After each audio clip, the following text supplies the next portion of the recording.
Everyone called him the penitent. Across the city, Krymes appeared with handwritten notes tucked neatly beside them inside a robbed safe under a vandalized statue. Taped to the door of a burned warehouse, the notes read like confessions. I did this because they deserved it. I couldn't stop myself. I'll do it again. The media went wild. A criminal with a conscience, a sinner begging to be caught. Detective Mara Kincaid wasn't convinced. She stared at the latest note through an evidence bag. The handwriting was precise, almost elegant, to controlled for guilt. Confessions are messy, she muttered. This is. Careful, her partner shrugged. Maybe he likes the drama. 3 days later, a city councilman was found dead in his office. No note this time, just a symbol carved into the desk, a triangle with an eye slashed through it. Mara froze when she saw the crime scene photos. She'd seen that symbol before, back at her desk. She pulled out the earlier notes and read them again slowly this time. I did this because they deserved it. She circled deserved. I couldn't stop myself. She circled couldn't. I'll do it again. She circled again. A pattern emerged not in what was said, but what was avoided. No names, no places, no pride. These weren't confessions. They were pointing away from something. Mara dug deeper. Each crime location shared one quiet detail. They were all connected to a closed case from 10 years ago a factory fire officially ruled. An accident.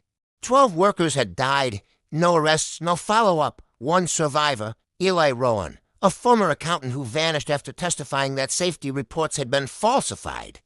Mara found him living under a different name on the edge of the city when she knocked on his door. He didn't look surprised. I was wondering when you'd read between the lines, he said calmly. You're the penitent, Mara said. Yes, but not a killer. She slammed photos on the table. People are dead. Eli nodded, and more would have died if I stayed quiet. He pulled out a notebook, copies of the notes. They weren't confessions, he said. They were warnings. Mara flipped through the pages in the margins. Tiny marks she hadn't noticed before, dots, slashes, numbers. Coordinates, dates, future crimes. You were predicting them. She whispered. I was announcing them. Eli said. Every confession was tied to someone about to be silenced. The councilman. He ordered the fire exits welded shut. The others were witnesses, inspectors, fixers. Someone has been cleaning house. Oh, Mara demanded. Eli looked at her. The people who taught you how to close cases. Her stomach dropped. That night, Internal Affairs raided the precinct.